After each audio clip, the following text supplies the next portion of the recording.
नमस्कार, this side RJ. आप मुझे देखना स्टार्ट कर चुके हैं जीनियस विद्यार्थी यूट्यूब चैनल पर।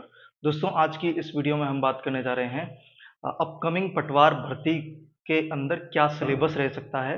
और ये चीज़ मैं आपको इसलिए बता रहा हूँ क्योंकि जो पिछली वीडियो मैंने डाली थी जिस पर आपने काफ़ी अच्छा रिस्पॉन्स दिया है कि पटवारी की सैलरी राजस्थान में कितनी रहती है प्रोविज़न से पहले और प्रोविज़न के बाद। तो उस वीडियो पर बहुत सारे कमेंट्स ये आए थे कि क्या-क्या बुक्स हमें पटवारी एग्ज़ाम के लिए पढ़नी चाहिए।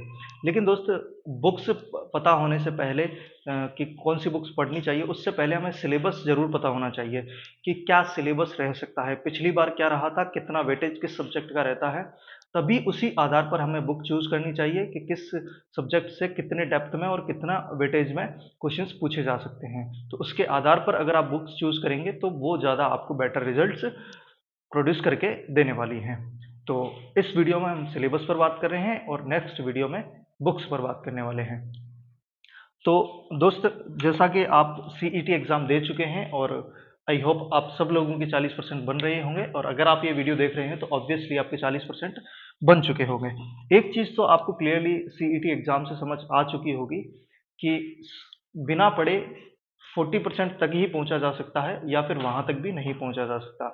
लेकिन अगर आपको एग्ज़ाम क्रैक करना है, फाइनल सिलेक्शन चाहिए, तो एक बहुत अच्छी रणनीति के साथ आपको तैयारी करनी पड़ेगी, डीप तैयारी करनी पड़ेगी। बिल्कुल आपको समझदारी के साथ हर सब्जेक्ट को लेकर चलना पड़ेगा। सबसे पहले हम सिलेबस की बात कर रहे हैं कि सिलेबस में क्या क्या चीज़ें रह सकती है। दोस्त, इसमें ऐसा सिलेबस रहता है कि आप किसी भी सब्जेक्ट को छोड़ नहीं पाओगे।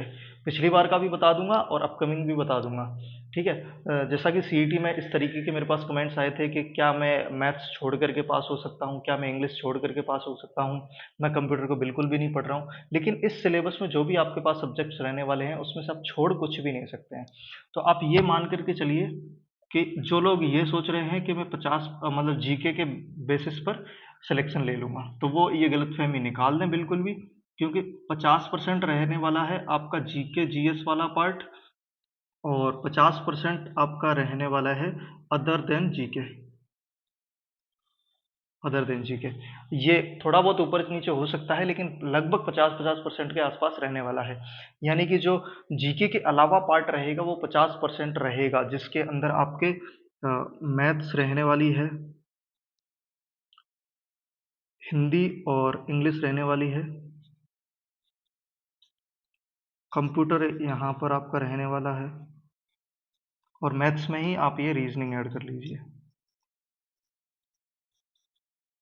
पिछली बार 150 क्वेश्चंस टोटल पूछे गए थे, जिसमें से मैथ्स के थे, मैथ्स और रीजनिंग के 45, यानी कि 20 लगभग मैथ्स के थे, 25 रीजनिंग के थे, और 11-11 क्वेश्चन इसके थे हिंदी और इंग्लिश के, यानी कि टोटल 22, और कंप्यूटर के थे यहाँ से 15 क्वेश्चन। तो इस तरीके से आप ये देख करके चल रहे हैं कि 40-60 82 क्वेश्चंस के आसपास आपके, यानी कि 50% से भी ऊपर आपका कहाँ से पूछा गया था, अदर देन जीके। जिसके अंदर अभी इस जीके में साइंस भी आपकी पूछी जाने वाली है, राजस्थान जीके और इंडियन जीके, सारी चीजें आपसे पूछी जाएगी। तो आप ये मान करके चलिए कि आप ओनली जीके के बेसिस पर पटवारी नहीं बन सकते हैं, क्लियरली आप समझ लीजिए। और इनका वेटेज भी बहुत अच्छा रहने वाला है। तो अभी आपको क्या करना चाहिए, अभी अकॉर्डिंग टू मी आपको ये करना चाहिए कि इनमें से या इनमें से हो सकता है कि आपका ये वाला पार्ट स्ट्रांग हो, ये वाला वीक हो, ये वाला स्ट्रांग हो सकता है, ये वाला वीक हो। जो भी पार्ट आपका वीक है उसको आप वैकेंसी आने तक स्ट्रांग कर लीजिए, क्योंकि छोड़ नहीं पाओगे आप। रीजनिंग के 20 क्वेश्चन आ रहे हैं, मैथ्स के 20-25 आ रहे हैं, कंप्यूटर के 10-15 आ रहे हैं, तो 10-10% के वेटेज को आप छोड़ नहीं सकते हैं, बिल्कुल भी नहीं छोड़ सकते हैं। आप अभी से ये सोच करके मत जाइएगा कि मेरे को इंग्लिश नहीं आती है और मैं इंग्लिश वाला पार्ट छोड़ करके और 135 नंबर का ही, 135 क्वेश्चन का ही पेपर अटेम्प्ट करूंगा, 140 क्वेश्चन का ही पेपर अटेम्प्ट करूंगा। तो अगर आप स्टार्टिंग से ही 10-15 क्वेश्चन यानी कि 30 मार्क्स छोड़ करके चलेंगे तो फिर वो आपके लिए सही चीज़ नहीं रहने वाली है। तो जो भी आपका पार्ट वीक है, इसके अंदर इंडियन जीके भी आपसे पूछा जाएगा, लेकिन उससे पहले आपका जो भी पार्ट वीक है वो आपको तैयार कर लेना चाहिए। अगर आपका मैथ्स वीक है, मैथ्स, रीजनिंग बहुत अच्छे लेवल के पूछे जाते हैं, कंप्यूटर, हिंदी, इंग्लिश भी बहुत अच्छे लेवल के पूछे जाते हैं। अगर आपको विश्वास नहीं हो तो आप अधीनस्थ बोर्ड के एग्ज़ाम दे ही रहे हैं, सीईटी के एग्ज़ाम्स को देख लीजिए, वीडियो के एग्ज़ाम हुए उनको देख लीजिए, तो बहुत अच्छे लेवल की ये चीज़ें पूछी जा रही है। तो अब हमें ये चीज़ क्लियर हो चुकी है कि किस सब्जेक्ट का वेटेज कितना रहने वाला है, लगभग यही चीज़ें रहने वाली है। इतना डिफरेंस नहीं आएगा कि 150 में से मात्र 5 क्वेश्चन हिंदी के आएँ और 5 क्वेश्चन मैथ्स का आएँ, इतना वेटेज कम नहीं रहेगा। तो अदर देन जीके अगर 50% प्लस मार्जिन रखता है, वेटेज रखता है, तो आपको इन दोनों ही पार्ट को लेकर के चलना पड़ेगा। अब आपको डिसाइड करना है कि बुक कौन-सी हमें पढ़नी चाहिए। मैंने कौन-सी बुक्स को लेकर के चला था इन चीज़ों के लिए, वो भी अगली वीडियो में शेयर करूँगा।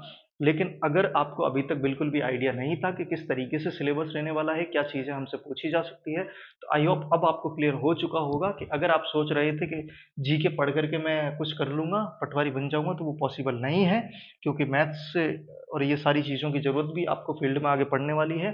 तो इन चीज़ों में से अगर कुछ भी चीज़ आपकी वीक है, तो उसको आप अभी से स्टार्ट करना, कवर करना स्टार्ट कर दीजिए।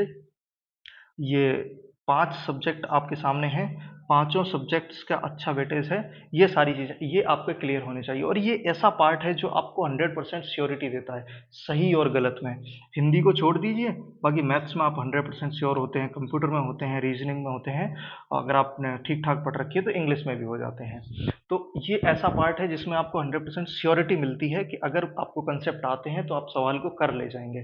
तो थोड़ा-सा मेहनत करिए, हो सकता है कि अगर आपके बहुत वीक हैं तो थोड़ी-सी दिक्कत आए, लेकिन अभी टाइम है, वक़्त है, कब तक वैकेंसी आ सकती है, वैकेंसी कभी भी आ सकती है, कैलेंडर आजकल में जारी हो जाएगा कि एग्ज़ाम कब होना है।